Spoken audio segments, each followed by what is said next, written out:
बिहार चुनाव में power star Pawan Singh का तगड़ा खेल 24 घंटे में दिखाई अपनी ताकत। इधर उधर नहीं, सीधे अमित शाह से की मुलाकात। जानिए क्या कुछ बनी बात, पवन ने की बीजेपी में वापसी। पवन सिंह दिखाएंगे अपना जलवा, विपक्ष के लिए नहीं रहा अब हलवा। विरोधी हुए हैरान, क्या है नई चाल, आगे क्या है प्लान। बिहार की सियासत में फिर एक बार भूचाल सा आ गया है, क्योंकि इस बार भोजपुरी सिनेमा के सुपरस्टार पवन सिंह ने अमित शाह से मुलाकात की है, जिसके बाद विरोधियों के माथे पर चिंता की लकीरें खींच दी हैं, जिसके पीछे की वजह बीजेपी की चुनाव में खास प्लानिंग है। दरअसल बिहार की सियासत में जातीय समीकरणों की गुत्थी हमेशा चुनावी हवा बदल देती है, और यही वजह है कि अब पवन सिंह की वापसी ने बीजेपी के खेमे में नई जान फूंक दी है। बता दें कि लोकसभा चुनाव के वक्त काराकाटा सीट से पवन सिंह की बगावत ने एनडीए की नाव डुबो दी थी। उस जख्म को बीजेपी और उपेंद्र कुशवाहा दोनों मिलकर अभी तक भूल नहीं पाए हैं। लेकिन वो कहते हैं ना कि राजनीति में कोई परमानेंट नहीं होता है और अस्थायी दुश्मनी नहीं होती है। अब वही पवन सिंह दिल्ली में सीधे अमित शाह से मिले, जेपी नड्डा से मिले और बीजेपी में घर वापसी कर ली। इस कदम ने दक्षिण बिहार की सियासत में हलचल मचा दी है। इसके क्या मायने हैं, चलिए समझते हैं। दावा है कि पवन सिंह ने जो चाल चली उसने विपक्ष को सोचने पर मजबूर कर दिया, क्योंकि काराकाट की हार का बोझ उठाए बैठे उपेंद्र कुशवाहा भी आखिर मान गए और अपने ही घर पर पवन सिंह को गले लगा लिया। दोस्तों, ये तस्वीरें बताने के लिए काफी थी कि बीजेपी अब कोई रिस्क लेने के मूड में नहीं है। कहा जा रहा है कि पवन सिंह की लोकप्रियता और भीड़ खींचने की ताकत को देखते हुए उन्हें दोबारा अपने पाले में लेना बीजेपी की चुनावी मजबूरी और रणनीति भी थी। दिल्ली में शाह और नड्डा से मुलाकात ने साफ कर दिया कि पवन अब सिर्फ प्रचारक नहीं होंगे, बल्कि बीजेपी के बड़े चेहरे की तरह सामने आएंगे।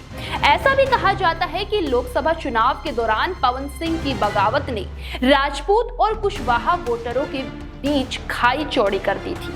काराकाट ही नहीं, आसपास की कई सीटों पर इसका असर पड़ा और राजग को करारी हार झेलनी पड़ी।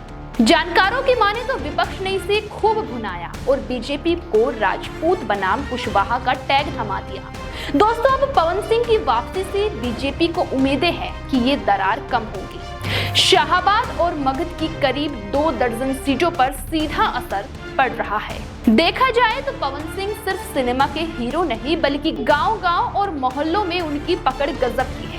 भोजपुरी गानों से लेकर मंच पर उनकी मौजूदगी युवाओं को खींचती है, और ऐसे में विधानसभा चुनाव से पहले बीजेपी का ये दांव विपक्ष के लिए सिरदर्द साबित हो सकता है, क्योंकि विपक्ष को लग रहा था कि पवन और बीजेपी की राहें अब अलग हो चुकी है।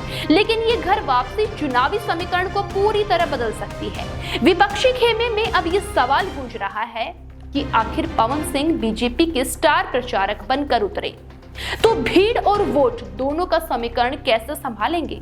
हालांकि बीजेपी ने साफ कर दिया है कि पवन सिंह अब स्टार प्रचारक की लिस्ट में रहेंगे, यानी आरा, बक्सर, रोहतास, कैमूर और जहानाबाद जैसी सीटों पर पवन सिंह का जलवा देखने को मिलेगा। दोस्तों, इन सीटों पर जातीय समीकरण बेहद पेचीदा है, लेकिन पवन सिंह की मौजूदगी वोटरों को एकजुट कर सकती है। खासकर युवा वोटरों और राजपूत समाज में पवन सिंह की लोकप्रियता बीजेपी के लिए तुरुप का इक्का साबित हो सकता है। पार्टी के अंदरूनी सूत्रों की माने तो पवन सिंह को युवा चेहरे के तौर पर प्रोजेक्ट किया जाएगा, ताकि बीजेपी के ट्रेडिशनल वोट बैंक के साथ नए मतदाता भी जुड़े।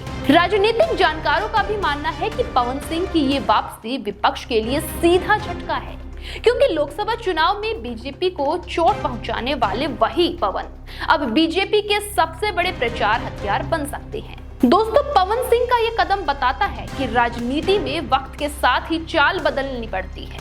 अब सवाल यही है कि क्या पवन सिंह बीजेपी को दक्षिण बिहार का किला दोबारा जीतने में मदद कर पाएंगे।